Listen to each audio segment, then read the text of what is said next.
I was wondering if you had any favorite lines from the show. I recall this one line, it was from an episode, I think it was like time traveling, and basically the Pink Ranger had a time travel stuff, and you told her too much pink energy was dangerous.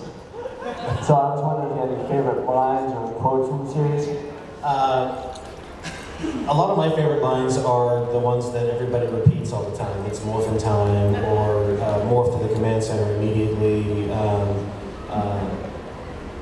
A lot of Zordon's dialogue was very sort of exposition kind of stuff. This is what you need to do, and this is how you need to go do it. So I mean, it was very plain, but you know, and again, there's the one from the very first episode. You know, Alpha. Give me 5 teenagers with attitude. I mean, you know, it's just very iconic. Yeah,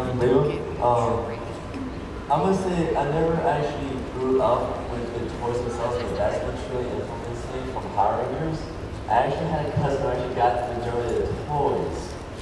That was like just a certain aspect of those toys just sort of shined to me. I mean, most prominently was the Green Ranger's flutes.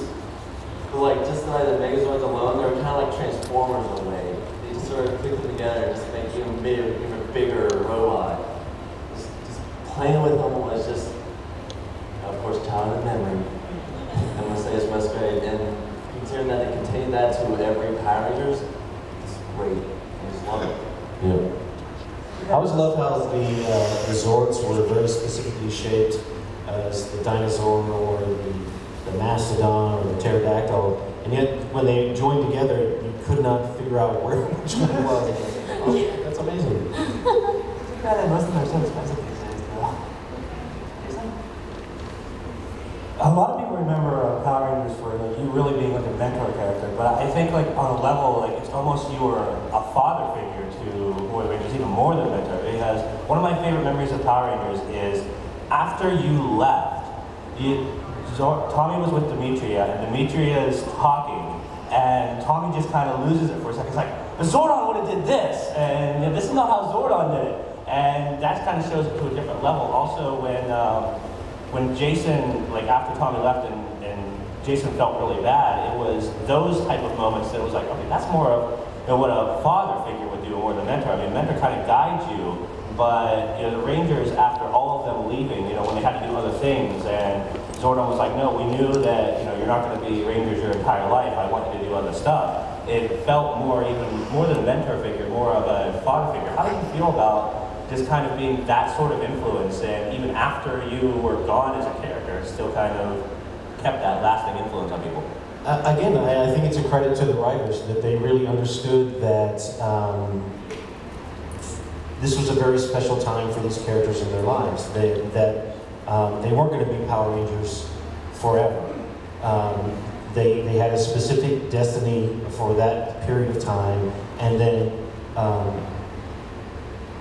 Zordon's father figure aspect would guide them, saying, "Okay, now you need to transition into the other part of your life, and so that we can guide the next generation of Rangers." So I think it's a great credit to the writers that they had that knowledge that it was going to continue to influence them after they had graduated from being a Power Ranger, which is something that we all experience in life, right? We go through high school, we graduate high school, we move on to the next phase of our lives. So I think was a great metaphor for what we all go through as people. I'm Red, and I think when I was growing up, the first episode of Power Rangers that I ever saw, I was at the beach with my family, and I watched the episode of where they wound up on, I don't remember what island it was, but it was all about self-confidence, in which Zap, the Black Ranger, was having a little trouble with his self-esteem. And to see them overcome their own adversities was just a big get me up for me in my life. And I think that's probably my favorite two-parter episode that I've ever seen of Power Rangers. That was an illusion, that's it. Yeah.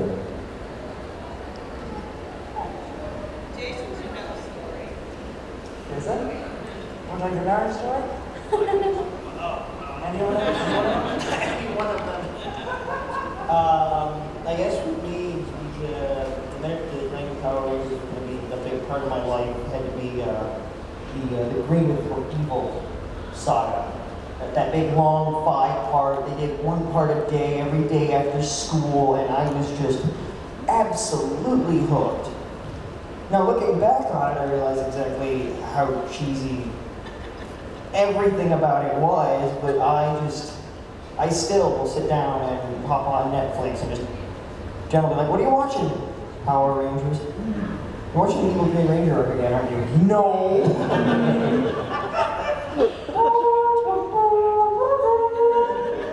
Maybe. That's awesome. Just another question. You mentioned the writers a lot and how they really did a lot for the show. Did you have any kind of creative influence with them, or did you work with them at all? And if not, would you have done anything different than what they did?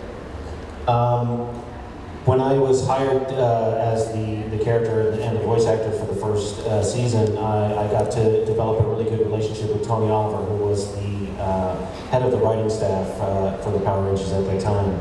And he and I discussed a lot of ideas that eventually I think made it into the show. I think I specifically talked about one adventure that took place at a birthday party. I think that ended up in one of the episodes. But we also talked a lot about the direction about how Zordon would guide through wisdom rather than power.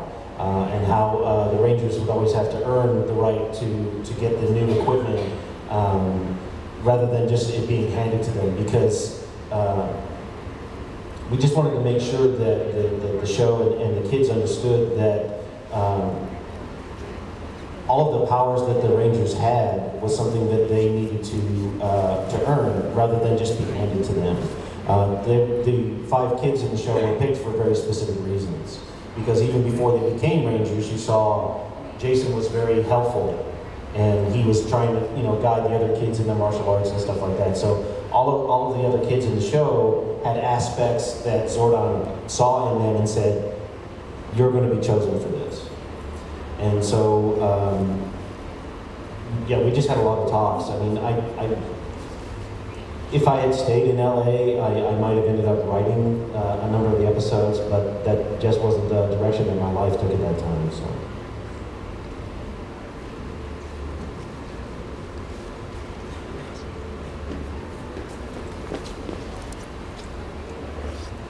Okay, I kind of got 2 questions. My first question is when you first found out that Power Rangers was a big phenomenon, it started to become a real big success. How grateful and how that you was a part of that success, that you helped change people's lives, that you was a big influence on people and everything like that. Like, what was your outtake on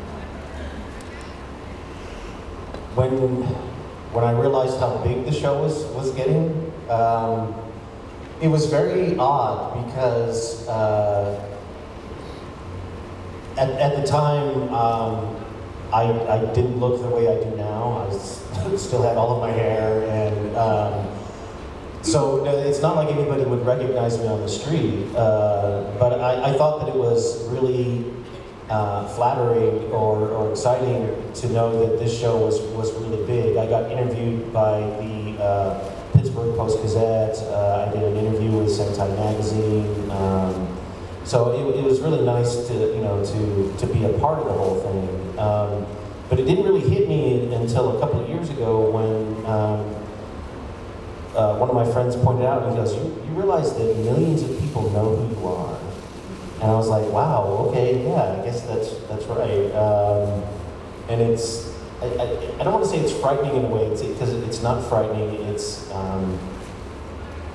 kind of awe-inspiring, really, to know that your vocal intonation and your face impacts somebody. And I don't think it necessarily has anything to do with being on a television show. I think that we do that with each other in every day of our lives.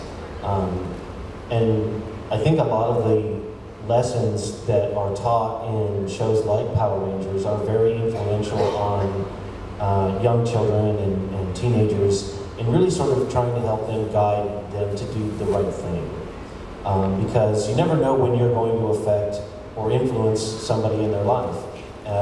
Just by giving somebody a smile at the right time is really going to help them. So I mean, I think it's great, and I think that's what I carry with me.